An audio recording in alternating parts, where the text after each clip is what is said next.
नमस्कार मित्र. येत्या 2 जून 2026 ते 31 ऑक्टोबर 2026 पर्यंत गुरु महाराज त्यांच्या उच्च राशीमध्ये कर्क राशीमध्ये परिवर्तन करणार आहे.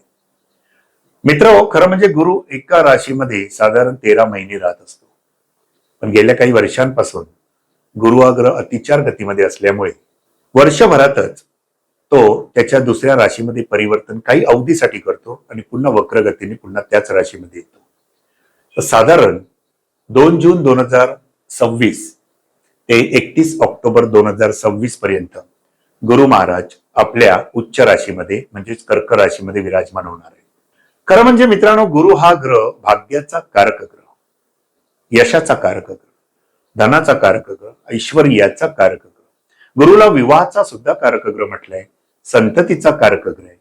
आणि गुरु हा परदेश गमन आणि उच्च शिक्षणाचा सुद्धा कारक ग्रह असं म्हटलेलं आहे.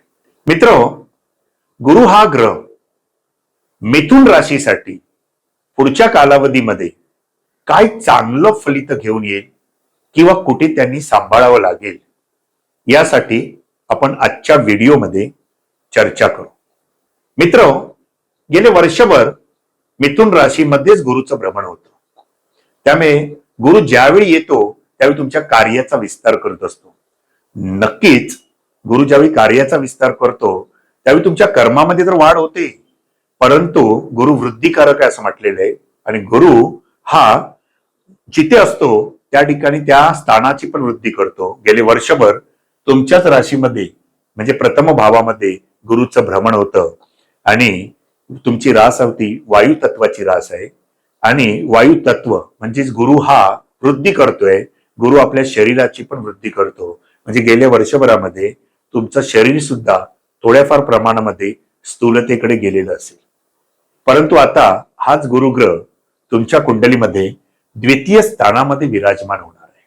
खरं म्हणजे पुढचा जो कालावधी आहे या कालावधीसाठी तुम्ही आता सज्ज राहणं आवश्यक आहे.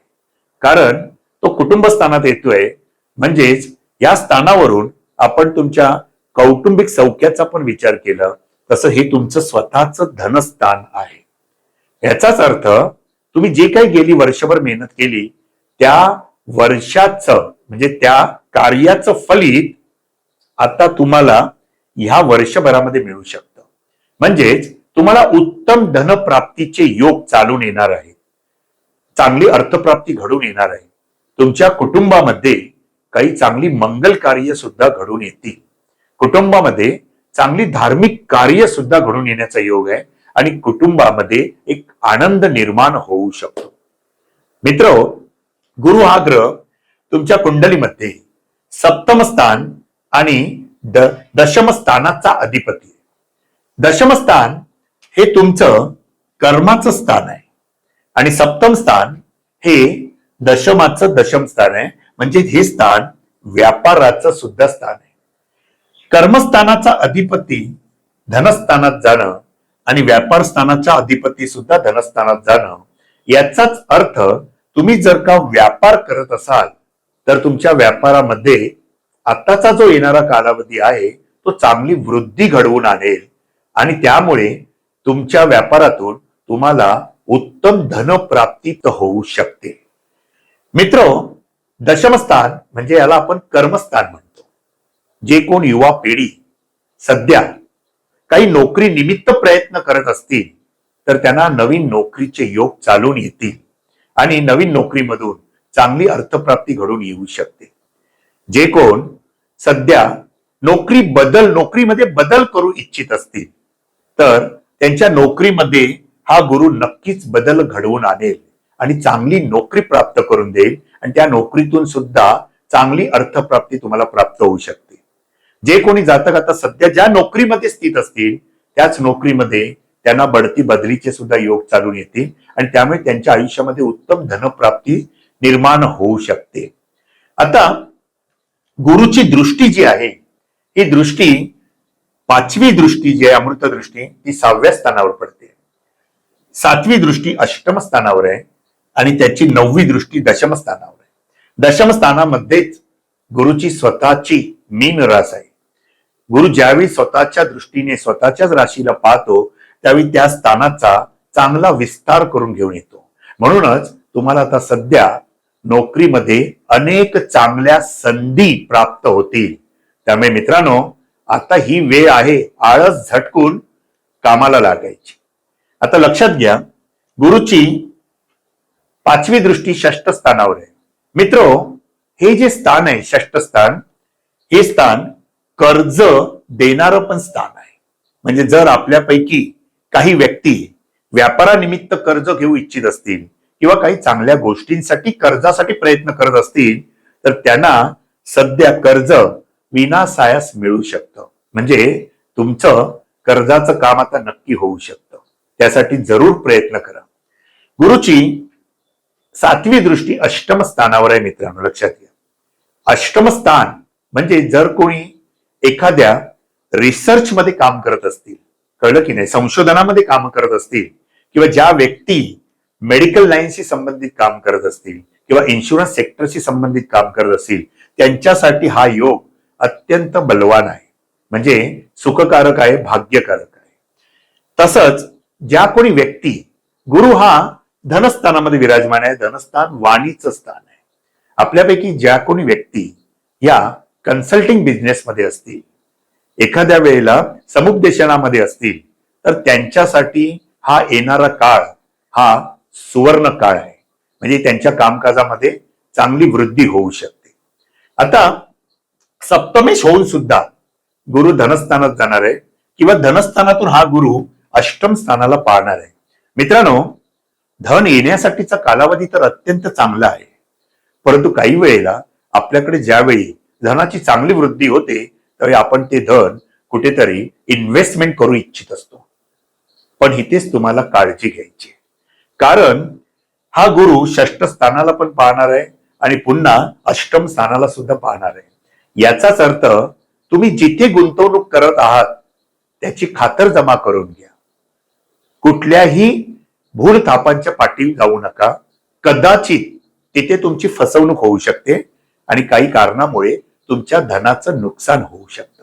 म्हणजे इथे तुम्हाला एक काळजी घेणं अत्यंत आवश्यक आहे की तुम्ही तुमचं धन अगदी योग्य त्या ठिकाणी इन्व्हेस्ट करत आहात की नाही. या ठिकाणी नक्कीच काळजी घ्या. घाई कुठलेही निर्णय घेऊ नका. तसंच सप्तम स्थानाचा अधिपती धनस्थानात जातोय.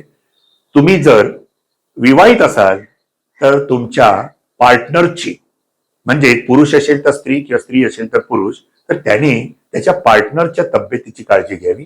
कदाचित तुमच्या पार्टनरच्या आरोग्यावर खर्च करावा लागेल आणि तिथे तुमचं थोडंसं आर्थिक नुकसान दाखवू शकेल. मंडळी, गुरु हा ग्रह नक्कीच चांगले बदल घडवून आणणार आहे. त्यामुळे येत्या कालावधीमध्ये तुम्हाला त्याची चांगली फलित पण प्राप्त होणार आहे. परंतु मिथुन राशीसाठी कुठल्या नक्षत्राच्या व्यक्तींना कुठला कालावधी चांगला जाईल त्याचा आपण आता जरा थोडासा अभ्यास करू. मिथुन राशीमध्ये पहिलं नक्षत्र येत आहे ते आहे मृग नक्षत्र, दुसरं नक्षत्र येत आहे आद्रा नक्षत्र आणि तिसरं नक्षत्र येत आहे पुनर्वसू नक्षत्र. तर ज्या व्यक्ती किंवा जे जातक हे मृग नक्षत्राचे असतील त्यांच्यासाठी मित्रांनो 20 जून ते 18 ऑगस्ट हा कालावधी अत्यंत भाग्यकारक जाऊ शकतो. जे कोणी जातक आद्रा नक्षत्राचे असतील त्यांच्यासाठी हा गुरु त्यांच्या धनस्थानातच जाणार आहे आणि त्यांच्या नक्षत्र अनुक्रमे तो त्याच्या धनस्थानातल्या नक्षत्रात प्रवेश करणार आहे. म्हणजेच या ठिकाणी 2 जून 2026 ते 20 जून 2026 हा काळ अर्थप्राप्तीसाठी अत्यंत चांगला कालावधी राहू शकतो. आणि नंतरचा जो कालावधी आहे तो 18 ऑगस्ट ते 31 ऑगस्ट पर्यंत हा कालावधी अत्यंत चांगल्या तऱ्हेने जाऊ शकतो. तसंच पुनर्वसू नक्षत्र हा जो कालावधी आहे पुनर्वसू नक्षत्राचा, ज्या व्यक्ती पुनर्वसू नक्षत्रामध्ये जन्माला आलेले असतील त्यांच्यासाठी 2 जून 2026 ते 18 ऑगस्ट 2026 हा कालावधी अत्यंत चांगला जाऊ शकतो.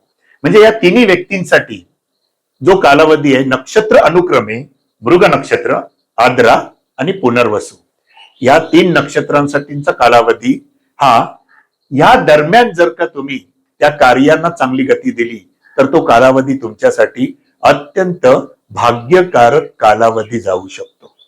तर मित्रांनो, आपल्या राशीला किंवा आपल्या राशी अनुक्रमे गुरुचं परिवर्तन चांगल्या तऱ्हेने होत असतं, त्यावेळी लवकरात लवकर कार्य आरंभ करणं गरजेचं असतं.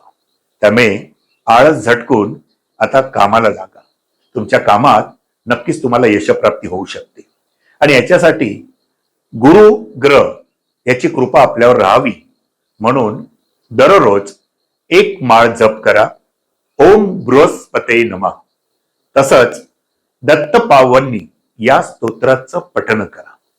आणि जे कोणी जातक आता सध्या विवाह करू इच्छित असतील तर त्यांना गुरुचं बळ लागतं आणि गुरु हा विवाहाचा कारक ग्रह आहे. त्यामुळे अशा जातकांनी दररोज केळीच्या वृक्षाला थोडंसं दूध अर्पण करा आणि ओम नमो भगवते वासुदेवाय नमः या मंत्राचा जप करा. ही माहिती जर आवडली असेल तर चॅनलला नक्कीच सबस्क्राईब करा, लाईक करा आणि जास्तीत जास्त लोकांपर्यंत शेअर करा. भेटू पुन्हा पुढच्या भागामध्ये. नमस्कार.